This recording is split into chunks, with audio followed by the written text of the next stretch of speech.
प्रयागराज में होने वाले सबसे बड़े धार्मिक आयोजन महाकुंभ का काउंटडाउन शुरू हो गया है।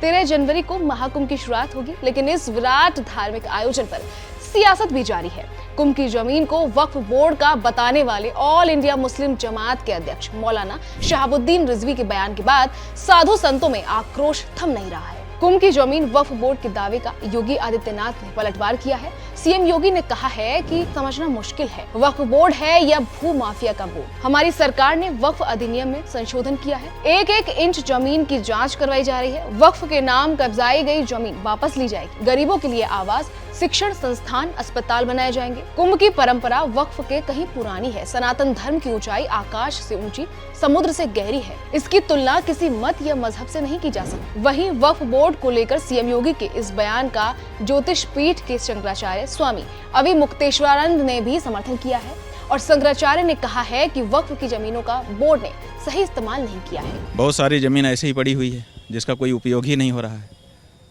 तो आप वक्फ में ले लेते हो लेकिन उसका उपयोग नहीं करते। आप देखिए कि कोई ज़मीन है, उसका कितना उपयोग हो सकता है। व्यक्ति के लिए भी उसका लाभ हो सकता है, समाज के लिए भी उसका लाभ हो सकता है, देश के लिए भी उसका लाभ हो सकता है। अगर वो ज़मीन कोई दे रहा है हमको दान में, वक्फ कर रहा है मान लीजिए उनकी भाषा में, उसको हम ले लें और ले करके उसको छोड़े रहें, तो ये लेने के बाद उसका दुरुपयोग हुआ कि नहीं। तो अब कह रहे हैं कि कुंभ में 56 बीघा, जाने कितना बीघा हमारी है। क्या किया तुमने? चलिए आपको बताते हैं आखिर क्यों कुंभ की जमीन को लेकर विवाद शुरू हुआ। तो आपको बता दें कि ऑल इंडिया मुस्लिम जमात के अध्यक्ष मौलाना शहाबुद्दीन रिजवी ने सबसे पहले कुंभ की जमीन को वक्फ बोर्ड की जमीन बताया था। मौलाना शहाबुद्दीन ने कहा था कि वक्फ बोर्ड की 55 बीघा जमीन पर कुंभ मेला लगाया जा रहा है। मुस्लिम समाज ने ऐतराज नहीं दिखाया, बड़ा दिल दिखाया। दूसरी ओर बाबाओं ने कुंभ मेले में मुसलमानों के आने पर प्रतिबंध लगा दिया। जमीन को लेकर छिड़े विवाद में सीएम योगी और शंकराचार्य समेत तमाम साधु संतों के तेवर देख मौलाना शहाबुद्दीन रिजवी थोड़े नरम दिखने लगे हैं। साथ ही उन्होंने कहा कि मुख्यमंत्री योगी आदित्यनाथ जी ने वक्फ बोर्ड के संबंध में जो बात कही है उसका मैं समर्थन करता हूं। साथ ही कहा कि वक्फ बोर्ड के जिम्मेदार लोगों ने भूमाफिया के साथ मिलकर खेल किया है। मुख्यमंत्री योगी आदित्यनाथ जी ने वक्फ बोर्ड के सिलसिले में जो कहा है उसका मैं समर्थन करता हूं, इसलिए कि जो हमारे बुजुर्गों ने जो जमीनों जायदाद वक्फ की थी, उन तमाम जायदाद का मकसद ये था, मंशा ये थी कि गरीब, कमजोर, लाचार मुसलमानों के लिए उसकी होने वाली आमदनी खर्च की जाएगी। वक्फ बोर्ड के जिम्मेदारों ने जमीन भू माफियाओं से मिलकर के करोड़ों की जमीनों को रेवड़ियों के भाव खुर्द-बुर्द कर दिया और वो सही मकसद में उसकी आमदनी खर्च नहीं हो पाई। यानी मौलाना ने भी मान लिया कि वक्फ बोर्ड ने भूमाफिया के साथ मिलकर इस जमीन पर कब्जा किया था। हालांकि मौलाना ने अब महाकुंभ के सफल आयोजन की कामना करते हुए प्रयागराज के मुसलमानों से खास अपील की है। सुनिए मौलाना ने क्या कहा।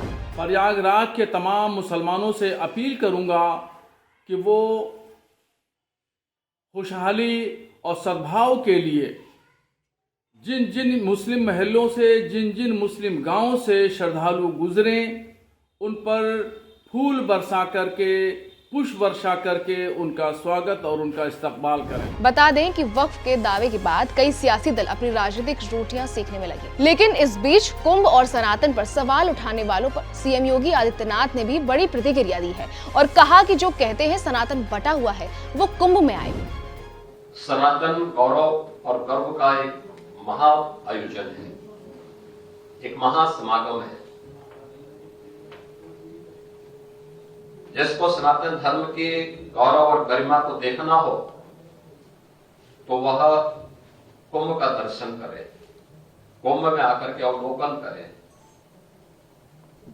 जो लोग एक संकीर्ण दृष्टि से सनातन धर्म को देखते हैं, यहाँ पे आपस में सांप्रदायिक मतभेद है, भेदभाव है या छुआछूत और अस्पृश्यता के आधार पर समाज को बांटने का काम करते हैं, उन लोगों को आकर के देखना चाहिए कि यहाँ न पंथ का भेद है, न जाति का भेद है, न छुआछूत है, न कोई लिंग का भेद है। बहरहाल योगी के सख्त तेवर के बाद मौलाना रिजवी के नरम तेवर से ये माना जा रहा है कि फिलहाल कुंभ की जमीन पर छिड़ी सियासी जंग थम जाएगी और महाकुंभ का भव्य और दिव्य शुभारंभ होगा।